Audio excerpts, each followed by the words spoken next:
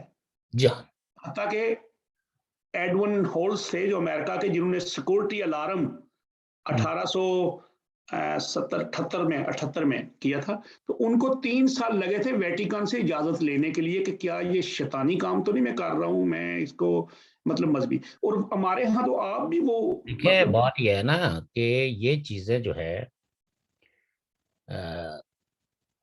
مطلب بعض مشہور واقعات ہیں، جیسے گلیلو کا مشہور واقعہ ہے کہ جب انہوں نے یہ کہا کہ زمین سورج کے گرد گھومتی ہے، تو پادریوں نے ان کو اپنی عدالت میں طلب کر کے کہا کہ سنا ہے تم یہ کہتے ہو، جبکہ کتاب مقدس میں ہے کہ سورج زمین ساکت ہے اور سورج گھومتا ہے، سورج اور چاند زمین کے گرد گھومتے ہیں۔ یہ بہت مشہور واقعہ ہے تاریخ کا۔ جی جی جی۔ تو انہوں نے کہا کہ آپ درست کہتے ہوں گے، آپ درست کہتے ہیں یہ لفظ۔ باہر جو گلیلو کے جو شاگرد تھے ان کو یہ لگا کہ گلیلو نے اپنی زندگی بچانے کے لیے جھوٹ بولا ہے۔ تو مذہب شاگردوں کا بھی مہذبانہ احتجاج ہوتا ہے نا، وہ یہ تو نہیں کہہ سکتے تھے نا کہ آپ نے جھوٹ بولا ہے۔ تو انہوں نے گلیلو کی طرف سے جب وہ باہر آئے تو پیٹھ موڑ دی، ان سے پیٹ کر دی۔ تو گلیلو سمجھ گیا کہ میرے شاگردوں کو شاید ناراضگی ہے اور میرے لفظوں کو غلط طریقے سے انڈرسٹینڈ کیا ہے۔ تو انہوں نے مخاطب ہو کے کہا کہ اے میرے شاگردوں، میں تم لوگوں سے بہت محبت کرتا ہوں، اتنی محبت کرتا ہوں کہ اپنی زندگی سے زیادہ تم مجھے عزیز ہو۔ کیا تم یہ چاہتے ہو کہ میں جہالت کے ہاتھوں مارا جاؤں؟ یہ تو ازلی ابدی قانون ہے۔ ایک وقت آئے گا کہ یہی پادری یہی کتابیں کھول کھول کے بتائیں گے کہ دیکھیں جی، ہم تو 100 سال پہلے کہتے تھے کہ زمین سورج کے گرد گھومتی ہے۔ یہ ان قوانین کی صداقت میں انہی کتابوں کو کہ جو ہے نا وہ ٹرانسلیشن بدل دیں گے۔ اب آپ کی بات سے ایک اور بات آ گئی، تو ہم پرستی کس طرح ہمارے ہاں۔ یہ 2 ہفتے پہلے ایک عراق کا ایک عالمی تھی، ایک حکیم ہے، عالم تو نہیں ہے ویسے، وہ نام لکھتا ہے ملا کردی۔ اس کو ترکی والوں نے وہ ڈپورٹ کیا تھا، پکڑ کے اندر کیا تھا، سعودی عرب والوں نے، عراق والوں نے بھی۔ اس نے پاکستان میں ایک سینیٹر ہے طلحہ